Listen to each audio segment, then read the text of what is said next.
hvala za prijazen pozdrav. Torej, dragi akademiki in akademičarke, tu navzoči in tisti na spletu, na podaljšku spleta in tisti, ki gledate to še na časovnem zamiku.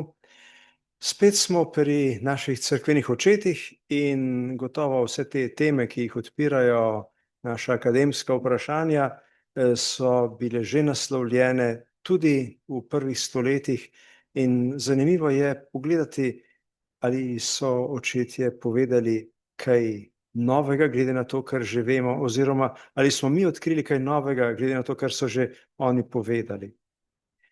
Sprava je ena od tem, ki je še kako navzoča v krščanstvu.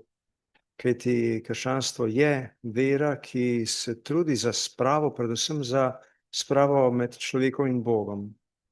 To je pravzaprav tudi bilo to temeljno poslanstvo Jezusa Kristusa, da vzpostavi porušen odnos, ki ga je človek sam po svoji neumnosti, napuhu, zaverovanosti vase, kakorkoli že, prelomil. Potem pa je praktično vsa ta naša zgodovina odrešenja, zgodovina prelamljanja odnosa z Bogom in vzpostavljanja sprave. Ampak ko človek vzpostavlja spravo z Bogom, mora zato najprej narediti vajo in vzpostaviti spravo med ljudmi. In tu bomo zdaj stopili najprej na tole pot k Svetemu pismu. Ko Jezus vzpostavlja to veliko spravo, se obenem zaveda, da ne bo sprave med Bogom in človekom, če ne bo edinosti med ljudmi samimi. Zato je v velikoduhovniški molitvi, ki jo je zabeležil Janez ob koncu svojega evangelija, zapisal, ko je sin molil k očetu: "To da ne prosim samo za te, pač tistih nekaj fantov, ki jih je imel ob sebi, ne samo za te apostole, ampak tudi za tiste, ki bodo po njihovi besedi verovali vame, da bi bili vsi eno, kakor si ti, Oče, v meni in jaz v tebi, da bi bili tudi oni v naju, da bo svet veroval, da si me ti poslal." Če Jezus takrat prosi za enost med učenci, se očitno zaveda, ker jih pozna, ker pozna njihovo raznolikost, da so med njimi možna razhajanja. In zagotovo je v svoji božanski vsevednosti tudi videl, kam bomo prišli njegovi učenci. In zato je bila še kako potrebna ta molitev, da se zavedamo, kaj pravzaprav on hoče. Da bi bili vsi eno, kljub različnosti in kljub razkolom. In potem se ta njegova molitev kot odmev ponavlja pri mnogih cerkvenih očetih. V naslovu zgoraj imamo napisanega Avguština, ampak ne bomo šli takoj k Avguštinu. Na hitro bomo naredili še 4 korake še 3 druge korake k drugim očetom, ki imajo to isto temo. Najprej stopimo do Klemena Rimskega, čisto na kratko. Klemen Rimski, eden od prvih naslednikov apostola Petra v Rimu, še v 1. stoletju. Ohranjeno je eno njegovo pismo, ki ga piše Korinčanom, ker so se, kot običajno, kot že vemo iz 1. in 2. pisma apostola Pavla Korinčanom, ker so se spet nekaj spričkali, spet so nekaj nesoglasja med njimi. Upor je bil, vidimo v prvi vrstici. In potem, ko na dolgo in na široko, od 1. do 56. točke razlaga, kako Bog hoče edinost in spravo, kako je bil človeški napuh kriv za vse tiste razkole od Kajna in Abela, pa potem Ezava in Jakoba naprej, in kako lepi so bili zgledi edinosti v stari zavezi že, kako lepo so bile živali mirne na ladji. Si predstavljate, da bi en slon malo preveč norel tam po ladji, kaj bi se lahko zgodilo? Bi se precej začelo gugati tam pri Noetu. Tudi tam je bila edinost in enotnost. in Noeta barka je bila znamenje rešitve, kot je to cerkev. Zato v cerkvi ne sme biti razgrajanja. Treba je končati. In pravi, vi torej, ki ste povzročili upor, se pokorite predstojnikom. Sprejmite kazen za pokoro in uklonite kolena svojega srca. Kar ostra beseda in jasna avtoriteta, ki jo ima rimski škof nad korintsko cerkvijo, še v 1. stoletju.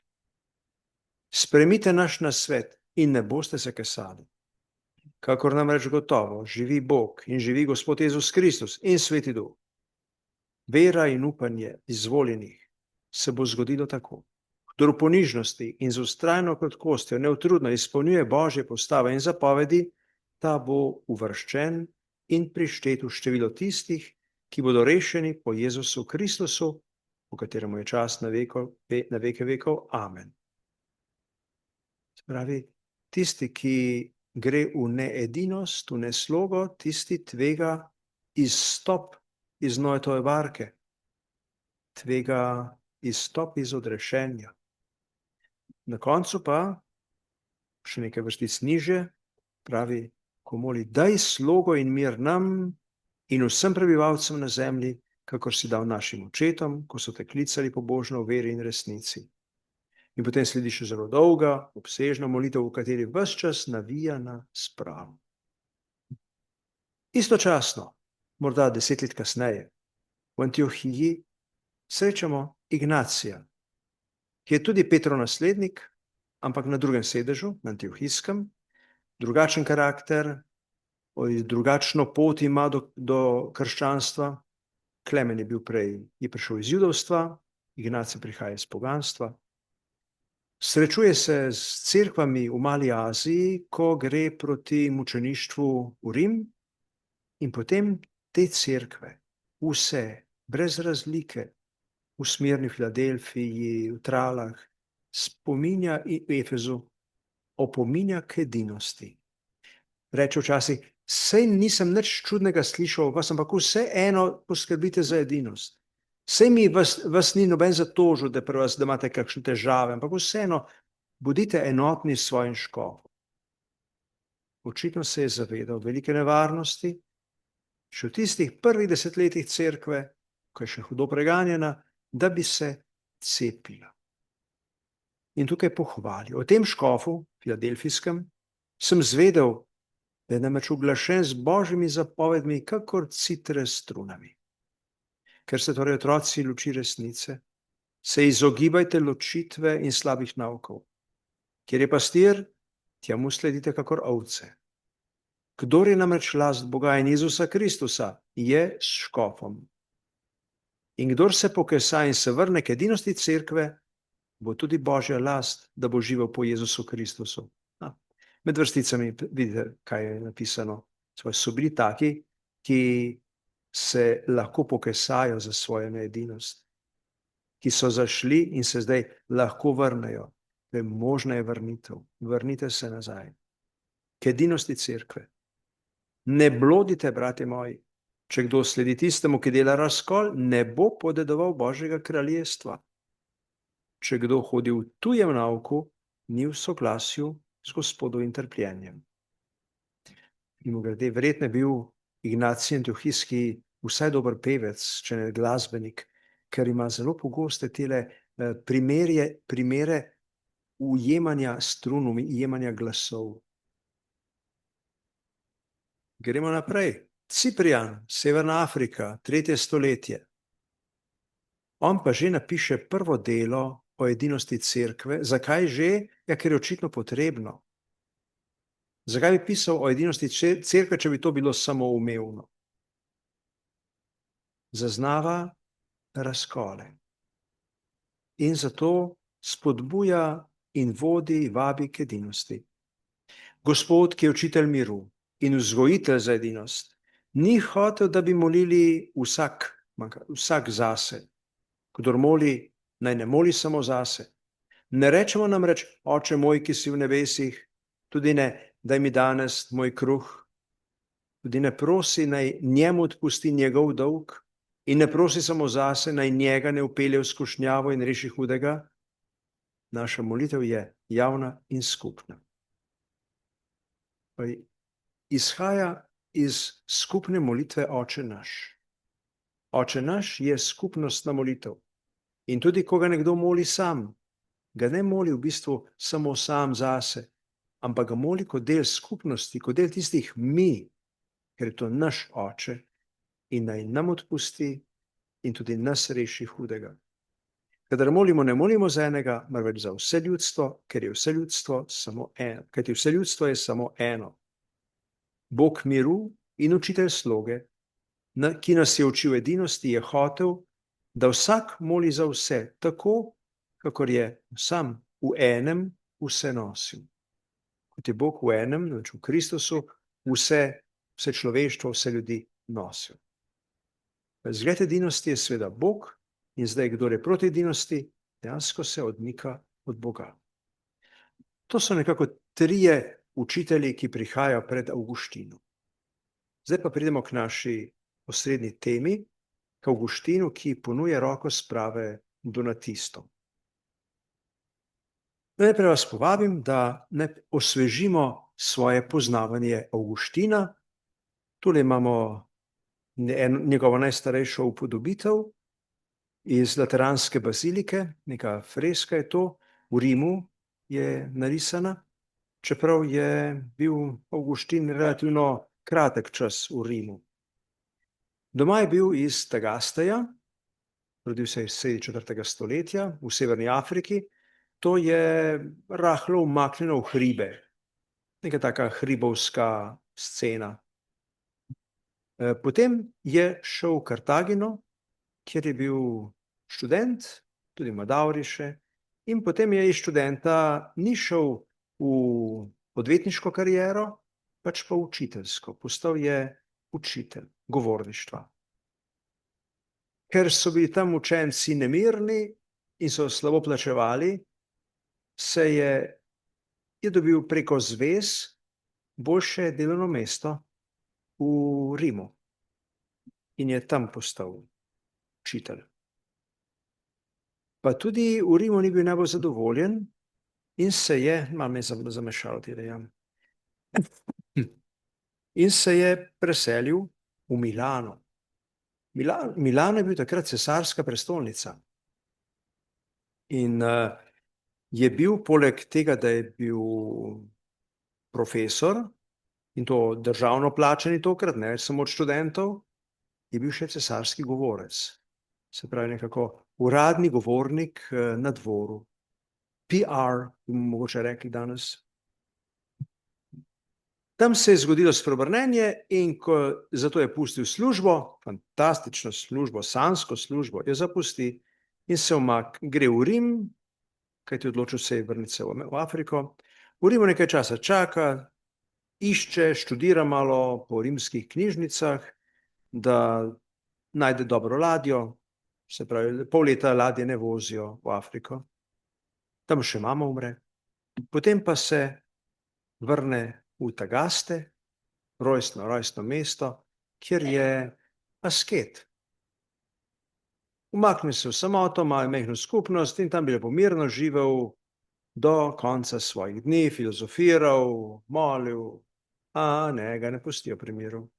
Božja previdnost ima svoje pota in tukaj spodaj imate še, se ki vidi, ravno za silo. Se opravičujem, ker nisem šel preveriti, kaj mi je stisnilo. Vrne se, ko je v Tagaste, v svojem rojstnem kraju, malo hodi okrog in ko je na poti v pristaniškem mestu Hippo Regius, tudi še vedno smo v Severni Afriki, ga tako rekoč ugrabijo in posvetijo za duhovnika in škofa. Zadnjih 35 let, ne prav 40 let pravzaprav, več kot polovico življenja, preživi kot duhovnik in škof, kot človek cerkve in to njegovo življenje poteka v 3 fazah, duhovniško in škofovsko življenje. Najprej se spopada z manihejci, tistimi, ki jim je tudi on pripadal, to so dualisti, v tej debati razčisti staro novo zavezo, pa pojem dobrega. Potem druga faza je spor z donatisti, ki nas danes najbolj zanima. Prevladuje nekako v teh letih med 400 in 411. Potem pa še zadnjih 20 let življenja pa se precej prepira in se daje s pelagijanci glede milosti, glede tudi krsta otrok. Donatistični spor je morda niti tako zelo zapleten, ampak je najbolj boleč. Kako je z donatisti? Kdo so donatisti?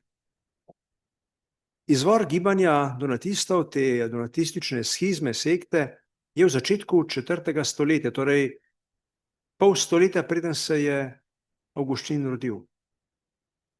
Takrat se ta smer v krščanstvu Severne Afrike pojavi v času kot posledica preganjanj. Kakšne zgodbe so bile, ne bi šli v podrobnosti, ampak vsekakor šlo je za to, da po letu 313, ko cerkev dobi ko se končajo preganjanja in cerkev dobi pravico do obstoja, takrat se nekateri preprosto ne morejo sprijazniti z novo situacijo in se oblikuje vzporedna cerkev. Zaradi čisto konkretnih prepirčkov glede posvečenja nekega škofa, za katerega so spodbijali veljavnost, ker niso počakali na onih iz Numidije, da bi prišli zraven, so potem izvolili še enega škofa. Torej začelo se je z izvolitev 2 škofov in ko imamo 2 škofa, je treba poiskati razlike in to je bilo z lahkoto so poiskali razlike v mentaliteti. In tile naši donatisti, kakšni so, kako se razlikujejo? Donat je drugi naslednik tistega vzporednega škofa. Predvsem ne sprejemajo te nove resničnosti svobodne cerkve. Cerkve, ki je tolerirana in ki je celo protežirana s strani oblasti. Oblast Konstantin se je naslonil na cerkev kot pomočnico, da mu vzdržuje cesarstvo. In zato je poskrbel, da so dobivali cerkveni možje tudi kakšne privilegije, pa je dal zgraditi bazilike, cerkve. In to nekaterim ni šlo v račun.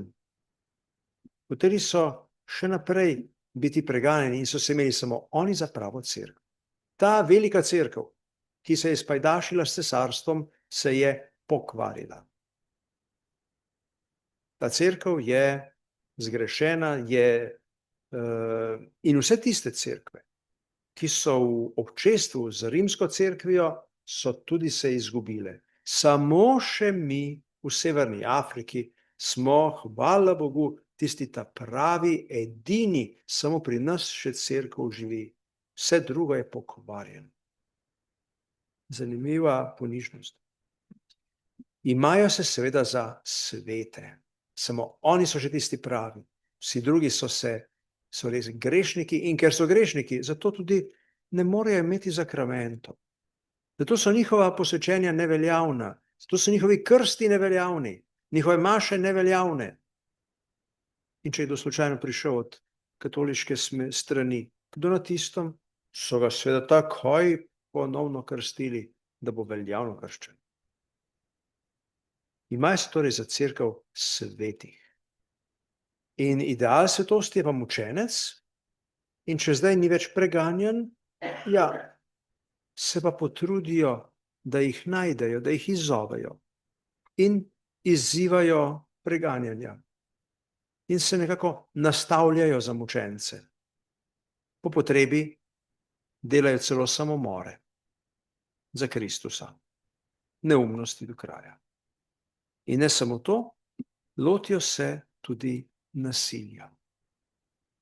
Ker imamo 2 vzporedni cerkvi, konkurenca, kdo bo boljši, kdo bo imel več, kdo bo... In tu se hitro začne nasilje. Nasilje je nalezljivo.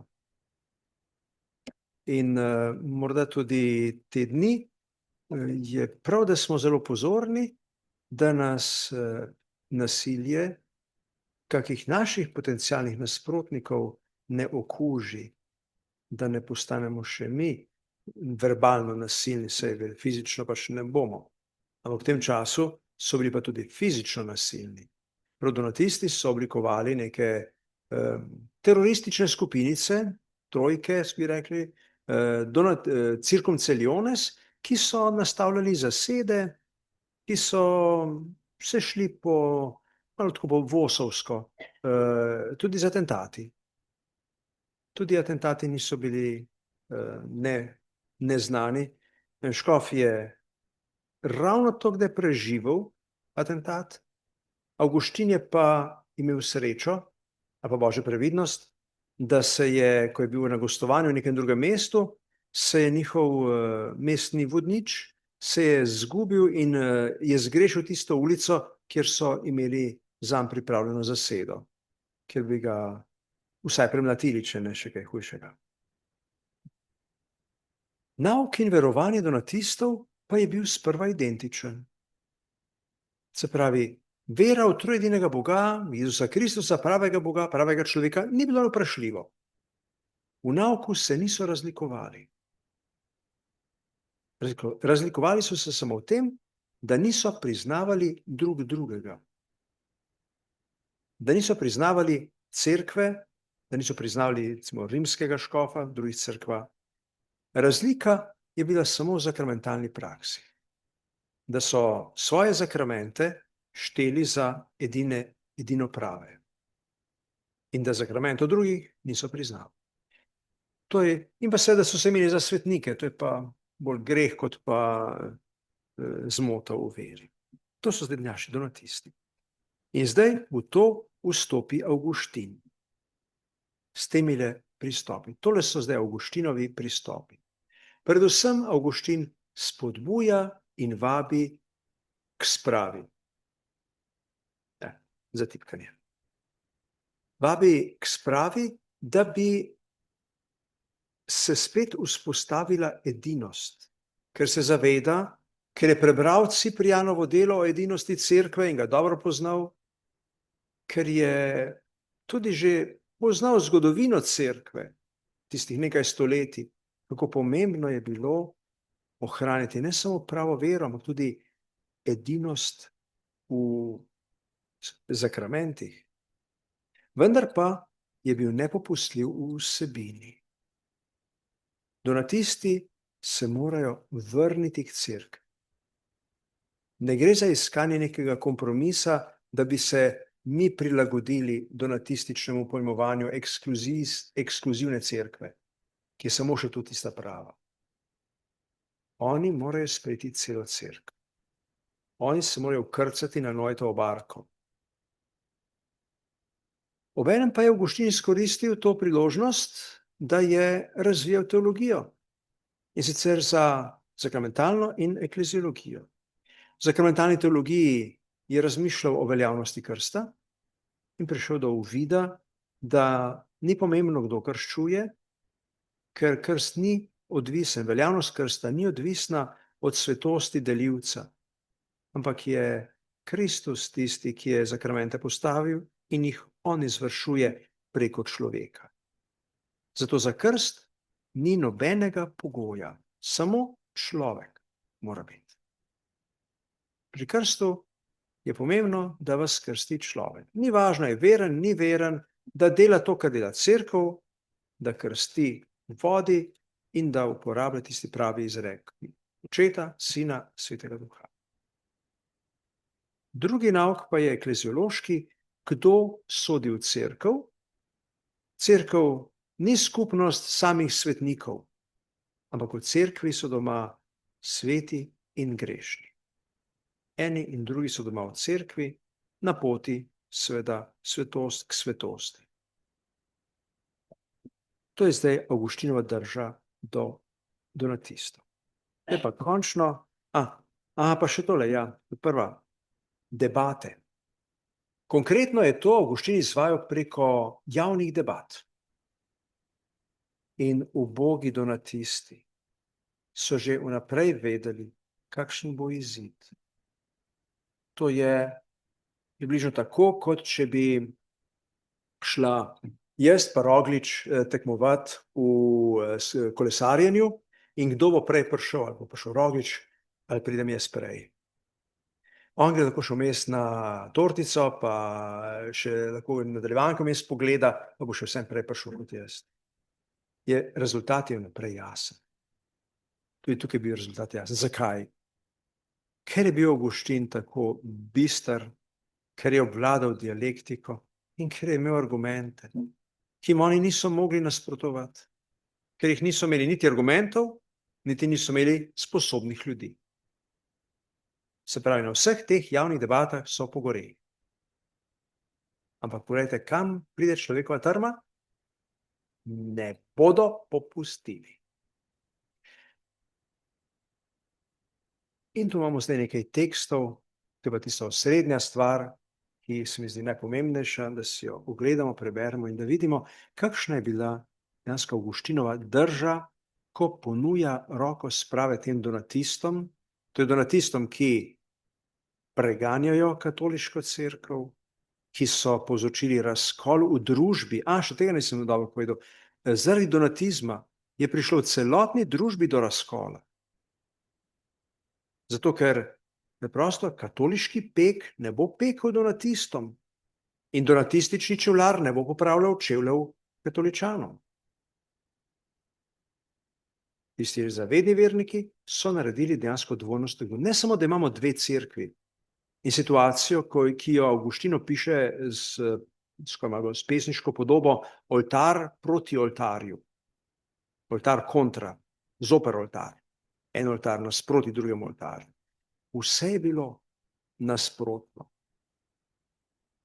Celotna družba je bila razdeljena zaradi tega. Analogije, prosim, lahko dela vsak malo sam pri sebi. In Avguštin v tem kontekstu piše: zato vas, bratje, iščemo ne kot sovražnike, temveč kot bolne, ki jih je treba zdraviti. Ne kot pobegle vojake, ampak kot izgubljene brate. Iščemo vas, ker ste izgubljeni, da bi se veselili nad vami, ko boste najdeni, kakor smo nad vami žalovali, ker ste bili izgubljeni. Zelo jasno jim pove, za koga jih ima. Tukaj le ni politično korekten, ni obziren in vljuden, ko reče, bolniki ste. Ampak zdaj reče, niste pa sovražniki. Ko bi bili sovražniki, bi vas morali napasti, bi se morali boriti z vami. Ne, vi ste bolniki.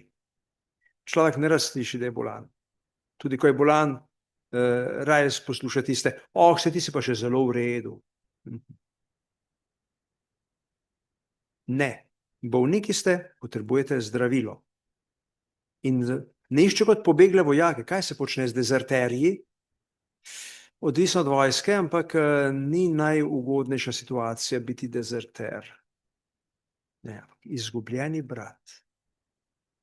Dezertere se kaznuje brez usmiljenja, nad najdenim bratom pa se veseli. Mi se želimo veseliti nad vašim najdenjem. Kajti, zaenkrat smo še v fazi žalovanja, ker ste izgubljeni. Če pa vas imenujemo heretike, vedite, da vas tako imenujemo ne zaradi zakramentov, ki jih nosite in podeljujete, imate vse v redu, ampak zaradi razkola, v katerem vztrajate.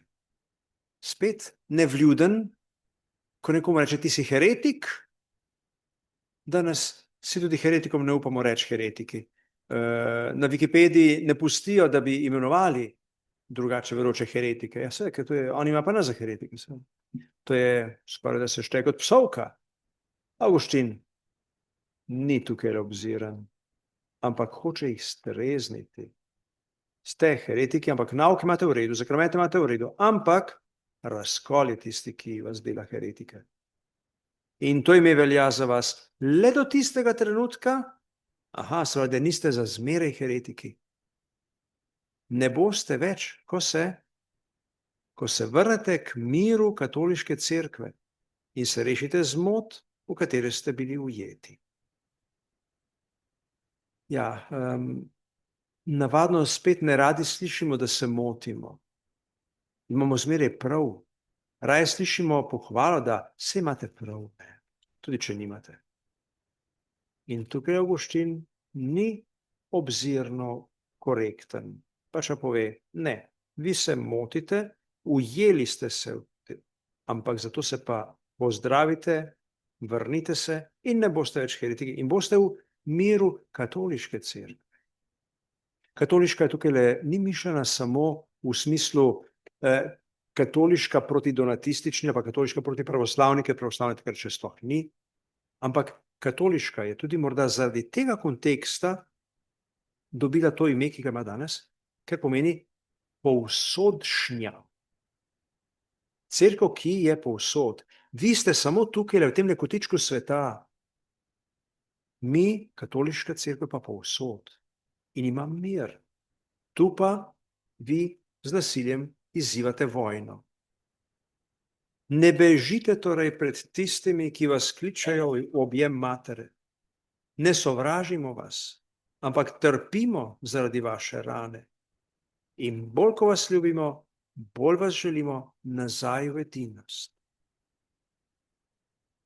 To je iskrena želja škofa, ne potem, da bi imel več vernikov v statistiki, ampak v tem, da bi bila vzpostavljena edinost, da bi tiste rane, da bi tiste zmote se končale. Gremo k naslednjemu pismu. To pismo je prav, ima podnaslov o edinosti z donatisti, ali pa spodbuda k edinosti. Piše ga pa provincialnemu upravitelju Bonifaciju, ki ga imenuje sin. To ni njegov fizični sin, ampak on kot oče, škof oče in očitno tudi starejši gospod že zdajle, ga titulira kar sinom. Najprej želim, da razumeš, moj sin Bonifacij, da vse, kar sem govoril in pisal o donatistih, ni izviralo iz sovraštva, temveč iz ljubezni. Zakaj je moral posebej poudarjati takole stvar? Očitno so donatisti to doživljali kot sovraštvo. In zelo verjetno so Avguštinu očitali, da sovraži donatiste, da jih hoče uničiti. Ne, ni sovraštva, ampak iz ljubezni. Tako, kakor mati popravi sina, ne zato, da bi ga kaznovala, ampak zato, da bi ga vrnila na pravo pot. Popravi v smislu korripit, krega tudi. Zato nisem želel kaznovati, temveč vabiti k spravi. Ja, in njegov kolega v škofovstvu je bil pa kar navdušen nad kaznovanjem. Seveda cerkev ne more kaznovati, kdo pa bo? Bonifacij. Bonifacij ima pa oblast. In ker so bili tile donatisti tudi dejansko protidržavni elementi, ker so bili tudi protirimsko nastrojeni, lokalpatrioti, Rim nas izžira, Rim tukaj nas zažira in nam krade pšenico, ja, ker Rim je dejansko rabil veliko hrane, ki je dobil ja v Afriki, sicer več v Egiptu kot v tem delu. Zato so bili ti donatisti tudi protirimski in zato je tudi marsikakšen škof lahko začel spodbujati državnega provincialnega namestnika, cesarskega namestnika, naj jih kar kaznuje.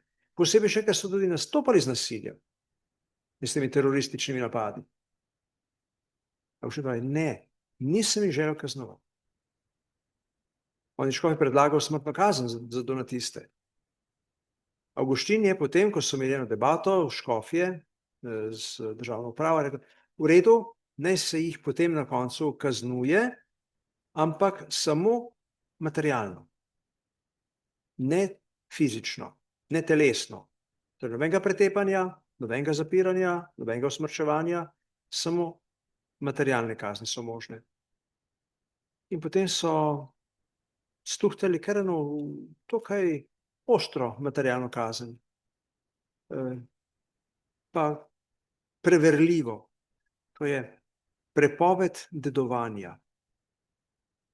Pa je dokaj huda. Prepoved dajanja dediščine in prejemanja dediščine. Torej, Avguštin pravi, ne, nočem jih kaznovati, ampak vabiti k spravi. Ne uničiti, ampak ozdraviti. Ne izgubiti, ampak pridobiti brate. To je bila njegova ideja, njegov načrt. Poglejmo še eno delo, ki je moče pa res vrhunsko. Avguštin je razlagal tudi vse psalme, nekatere celo večkrat, to je njegovo najobsežnejše delo. Preprosto je pridigal, vsak dan je šel na en psalm, ko je imel pridigal. Pridigal je parkrat na teden in v nekaj letih se vam tako lahko nabere lepo cel psalterij. In o čem govori pri psalmih? Aktualizacija. Ko bere psalm, ko razlaga psalm, ga razloži za tisti dan, za tisto situacijo, ki je takrat v njegovem hiponu bila pereča. In gotovo donatizem je bil kar dolgo časa zelo pereča situacija, pereč problem. Bratje, k temu vas predvsem spodbujamo, k tej ljubezni do tistih, ki so zunaj, ker so od nas ločeni. Čeprav z nami izpovedujejo istega voditelja, so vendarle ločeni od njegovega telesa. Ta voditelj je seveda Kristus, telo Kristusa je pa, skrivnostno telo Kristusa je pa cerkev. Oni so se ločili od cerkve, še vedno pa izpovedujejo vero v istega pravega Kristusa. Za njih čutimo bolečino, kakor za svoje brate. Če to želijo ali ne želijo, so naši bratje.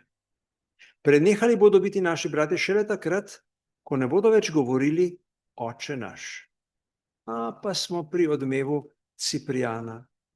Ciprijan je nakazoval to, da je molitev tista, ki nas povezuje v edinost, molitev Oče naš.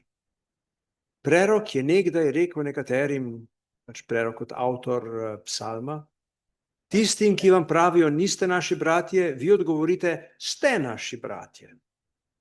Kako je to znal aplicirati na situacijo napetosti med katoličani in pa donatisti. Isti torej, ki govorijo, niste naši bratje, nas imenujejo pogane. Zato nas hočejo tudi znova krstiti, ker pravijo, da nimamo tega, kar oni dajajo. Vse, ker oni imajo svet krst, naš pa ni svet, naš ni veljaven. Oni bi nas kar še enkrat krstili. Zato nas hočejo, iz njihove zmote potem logično sledi, da nas nimajo za svoje brate. Toda zakaj nam je prerok rekel, vi pa jim recite, naši bratje ste, če ne zato, ker mi pri njih prepoznavamo tisto, česar od njih ne ponavljamo. Namreč mi pri njih prepoznavamo krst. Mi verujemo, da je njihov krst veljaven in ga ne ponavljamo. Oni ga ponovijo, če kdo pride k njim. Temveč svojega priznavamo,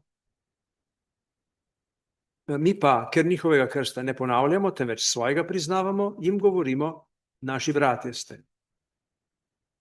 Naj oni rečejo, zakaj nas iščete, kaj hočete od nas? Odgovorimo, naši bratje ste. Naj rečejo, pojdite od nas, z vami nimamo ničesar skupnega. Mi pa z vami imamo povsem skupno stvar, istega Kristusa izpovedujemo. In biti bi morali eno telo pod enim voditeljem, torej ena cerkev kot Kristusovo telo, pod enim voditeljem, enim Kristusom. Zakaj me iščeš, pravi, če sem izgubljen? Velika nespamet, veliko brezumje, govornik se vidi. Zakaj me iščeš, če sem izgubljen? Zakaj bi te iskal, če ne prav zato, ker si izgubljen? Če sem torej izgubljen, pravi, kako da sem tvoj brat? Da bi se o tebi lahko reklo, tvoj brat je bil mrtev in je oživel, bil je izgubljen in je najden. Poznamo ta odlomek iz Lukovega evangelija, izgubljeni sin. Torej, Avguštin razume te donatiste kot izgubljene sinove, ki so zdaj pa najdeni. Zato vas, to je zdaj pa spodbuda vernikov, ko je to situacijo, ta namišljeni dialog in to ping-pong, izmenjavanje, ste bratje, niste bratje, ko je to prikazal, pa gre na prošnjo, spodbudo svojim vernikom. Kaj pa mi lahko zdaj naredimo? Kaj je mogoče narediti za to spravo? Zato vas, bratje, rotimo, po samih notranjih čustvih ljubezni, po njenem mleku, s katerim smo hranjeni, po njenem kruhu, s katerim smo utrjeni, po našem Gospodu Jezusu Kristusu, po njegovi kratkosti, rotimo vas, kajti čas je, da zanje, za donatiste, izlijemo veliko ljubezen, obilno usmiljenje svojih prošnjah k Bogu zanje, da bi jim nekoč dal trezen razmislek, da bi prišli k sebi in videli, da v resnici nimajo ničesar, kar bi mogli reči proti resnici, da jim ni ostalo nič drugega, kakor sama slabotnost njihovih trmoglavih čustev, ki so tem šibkejša, čim bolj se imajo za močna. Torej, nič nimajo ti bogi donatisti, na kar bi se lahko oprli za ta svoja stališča. Kaj pa daj vi, moji dragi verniki, pravi Avguštin, iz naše črede, ki smo iz katoliške povsodšnje cerkve, pravi, molite za slabotne, za tiste, ki modrujejo samo po človeško, za naravno neduhovne in mesene ljudi, a vendar za naše brate, ki obhajajo iste zakramente, čeprav ne z nami, so vendar isti, ki odgovarjajo isti amen, čeprav ne z nami, je vendar isti. Naš tisti amen, s katerim potrjujemo svoje molitve, zlasti evharistično molitev. Isti amen imajo oni, isto evharistijo. Je pa ta glavni zadnji stavek, naj se globina vaše ljubezni izlije pred Bogom zanje. Se pravi, tisto najboljše od ljubezni, kar imamo, naj bo namenjeno tem, ki nas ne marajo, ki nas ne priznavajo za brate. To je Avguštin prepoznaval kot edino sredstvo, s katerim je mogoče vzpostaviti spravo, pripeljati bolnike k zdravju, pobegle vojake, izgubljene sinove nazaj spet v domačo očetovo hišo. Kaj se je pa dejansko dogajalo? Zgodovina pa nam priča o zelo žalostnem razpletu in o tem, da Avguštinove lepe besede niso še, da niso našle svoja pravega mesta. Leta 411 je prišlo do zadnje debate, do odločilne debate, do arbitraže, bi rekli. Nekako so se dogovorili za nekega arbitra, ki seveda ni mogel biti čisto nevtralen, ker ga postavlja država, država pa seveda ni najbolj na strani donatistov. V tej debati je na naši strani Avguštin, je že spet tisto, kot smo rekli, se že vnaprej ve, kakšen bo izid, in seveda Avguštin zmaga 5-0. Zmaga in po tem dogovoru je donatizem formalno ukinjen in prepovedan. Ampak ali mislite, da so pa donatisti to sprejeli?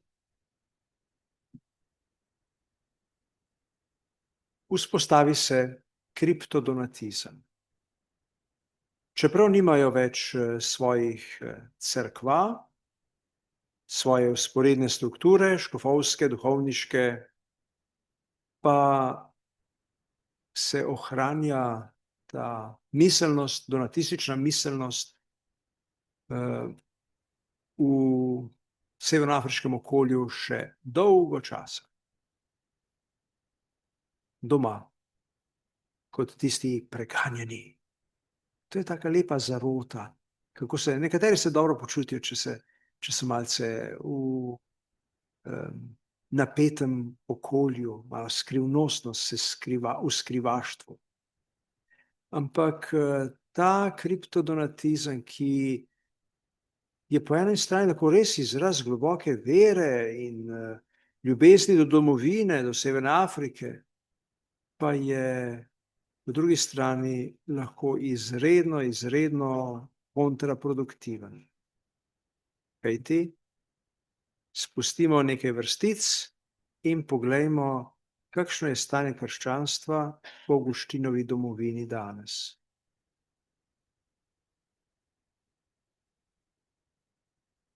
Njegova domovina je Alžirija, Mauretanija. Koliko je tam avtohtonih kristjanov? 0,0. Kako je do tega lahko prišlo? Ni nobenih konkretnih dokazov, ampak ni pa težko si misliti, da za tem stoji ravno tale razkol. Tam, kjer je bilo krščanstvo razklano, tam je lahko ugasnilo. Tam ga je lahko preplavil val islama, tam pa, kjer so bili kristjani kolikor toliko enotni, v katerikoli smeri, tudi če bili donatistični, pa je še nekaj ostalo. Z večjimi in manjšimi padci, nihanji, medtem ko ta del pa je zaradi tega razkola, verjetno ravno zaradi tega razkola, doživel to situacijo. In to nam potem seveda zastavlja kar nekaj spodbud. Ne nujno, da bi se zdaj morali bati islama. Vprašanje, če je islam tista velika grožnja danes. Ampak kakršenkoli razkol že, ki se pojavlja med nami, večji, manjši, vedno je kontraproduktiven. In sprava in koraki k spravi so tisti, ki zagotavljajo ne samo obstoj, ampak tudi dober obstoj. Kako pride do sprave, če še Avguštinu ni uspelo? Mislim, da ne smemo pustiti njegovih tem, njegovih besed ob strani. Če takrat niso bile uspešne, ni rečeno, da pa nikoli ne bodo. Njegov pristop iskanja sprave in ponujene roke je še kako potreben vedno. In to je počel z odkritostjo, ne s polresnicami, ne s figo v žepu, ampak zelo odkrito in jasno. In tu je naš velik učitelj. In prav je, da si sem ter tja vzamemo v roke kakšno njegovo delo, da pogledamo, če drugega ne, njegove izpovedi. Čeprav v izpovedih se ne čuti ta napetost tako močno. Tudi Avguštin sploh ni opazil, da živi v tem razklanem svetu, ker je to zanj bilo nekaj normalnega. Možno pa je, da je zaradi tega razkola toliko lažje se oklenil manihejstva, ker ti krščani so bili vsi nekaj pokregani med seboj, manihejci pa so obljubljali združenje in povezavo, bratstvo vseh religij. In zato je zašel tja med njih, kljub temu, da je tam bilo še slabše kot v katoliški cerkvi. Slabše v smislu nelogično, nesmiselno, in je rabil 9 let, da je iz tega se izkopal, iz tega nekrščanskega dualizma. Vendar pa je ravno ta Avguštinova drža, ki jo potem vzpostavi proti donatistom, tista, ki lahko odmeva tudi danes. Kakšni so razkoli, ki jih mi poznamo? Gotovo, en je ta naš slavni slovenski desni levi razkol, ki sega tja do klerikalcev, liberalcev, pa še kaj nazaj bi se dalo poiskati, mogoče še tja do protestantov in katoličanov iz Trubarjevih časov, pa morda še kaj drugega, kar še niti zabeleženo ni v zgodovini. Potem imamo morda tudi razkol znotraj cerkve same med ultratradicionalisti in naprednjaki. Vse to, ti razkoli vodijo k uničenju, k rasti in k odrešenju, pa vodi edino edinost. Tista edinost, ki so jo zagovarjali že Klemen Rimski, za katero je prosil Jezus v evangeliju, ki jo zagovarja Klemen Rimski, Ignacij Antiohijski, Ciprian in katere veliki učitelj je bil, kot smo zdajle videli, tudi sveti Avguštin. Toliko o temle našem Avguštinu in njegovih donatistih in njegovi roki sprave, ki jo nudi. Besedila bodo pripravljena tudi in verjetno dostopna na nekem spletnem mestu, da si boste lahko jih pobrali in pogledali, in pa predvsem, da se bomo lahko ob njih učili, kako gojiti spravo v naši cerkvi, v našem narodu in pa tudi med nami samimi. Hvala lepa za pozornost.